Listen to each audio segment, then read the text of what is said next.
The real cost of playing Magic the Gathering Standard. I have heard a lot of people say that the standard format is expensive. Things rotate too fast. You have new cards to deal with. I don't believe that to be true. We are going to show you why right now. Welcome, Young Mage. I'm the Rhino. Young Mage is devoted to reaching and teaching young mages of all ages. Subscribe now to show your support. And don't forget to tap that bell down below to get notifications of all the cool stuff coming soon. We are in a unique position. Because of this channel, we track every Magic related purchase. Papa Mage will go over the numbers and show you exactly what we spent last year.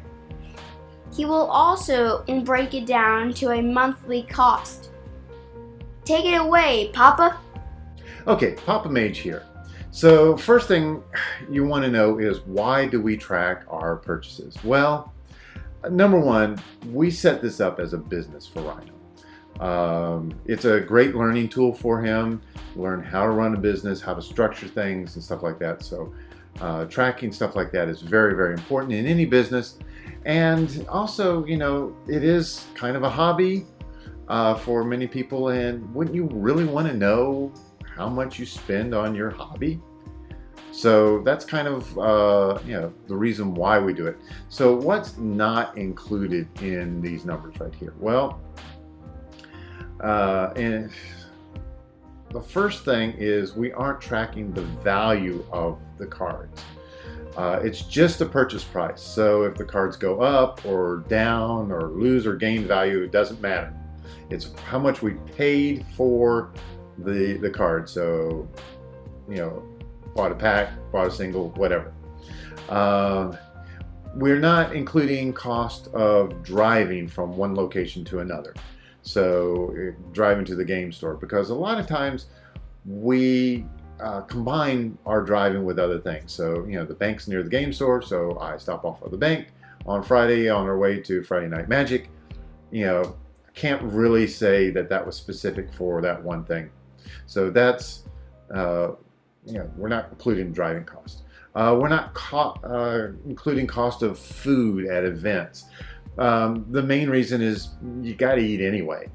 So, you know, it's not, you know, something added on. There's times that we eat beforehand, times we eat out, times we take things. It doesn't matter. So we're not including food. This should be pretty obvious. None of the products that we buy for giveaways. If we bought a product for a giveaway, that's not included in this cost. This is just cost of cards that you use to play and build decks. And of course, none of the costs for things for the channel. Nothing for microphones or for cameras or printers, ink, web hosting fees. None of that stuff is included. So what is included in this cost? All right. This is the cost for every pack purchased, every booster box, every bundle, every fat pack. Every single card that was purchased to fill in a deck, to get a play set that we need. Every tournament entry fee, every accessory, card sleeves, you know, those are important. Deck boxes, play mats, those are all covered in this. So now that you know that it's basically the cost of just the Magic cards, the accessories, and any singles that we use, here are the numbers. All right, the cost of cards, $620. Cost of tournaments, $190, and the cost of accessories, $122. All right. Now that comes up to a total of $932 for the year of 2016. Now that may sound like a lot of money, nearly $1,000, but that's only $78 a month. And as a business, we budgeted $80 a month, so we kept underneath our budget. So we did good right there. Now there's some things that you need to keep in mind. All right, at the moment, Rhino is trying to become a pro player. He's like a casual player plus, okay? So there's a little more involved with that. You do need to spend more time with Magic. You do need to buy more Magic. So, that is one of his goals. So you have to keep that in mind.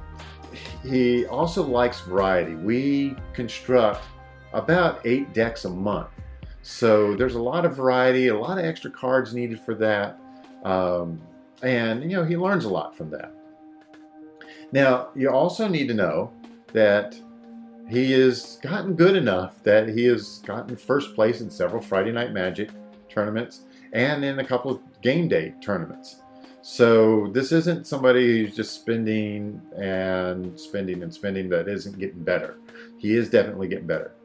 I also regularly place first place at pre-releases. In fact, 3 last year. We also took first place at a two-headed giant tournament.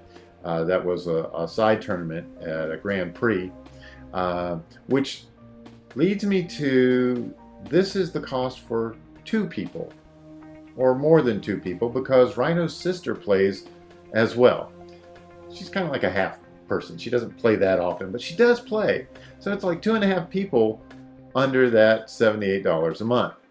But let's just say we only have 2 people, and that is a total cost of $39 per month per person, which is basically the same cost as what most people spend on high-speed internet. So what you would spend on playing an online game just for the internet cost is basically what we've spent playing standard for the last year, or for 2016. So what can we learn from this? Now, if someone says to you, oh, standard costs too much, ask them for their spreadsheet that tracks their costs. They don't have it. It's just an impression. It's an impression that it costs a lot because you've got this rotation and you're changing your deck. In some games, you just buy one deck and hey, that's it, and you keep it forever. And if you're the sort of person that enjoys that, that's fine. Do that. But if you like variety, that's what standard's there for. And you don't really have to buy a lot to be competitive. Rhino makes sometimes some wacky decks, but the way he wins is he builds his decks based off of themes and really strong synergies. So he'll buy a few cards here and there, and he'll start out with a budget deck in mind. So you start out with, okay, this deck is only about $20 or $10. I mean, some decks he's made are like $7, and he got top 8.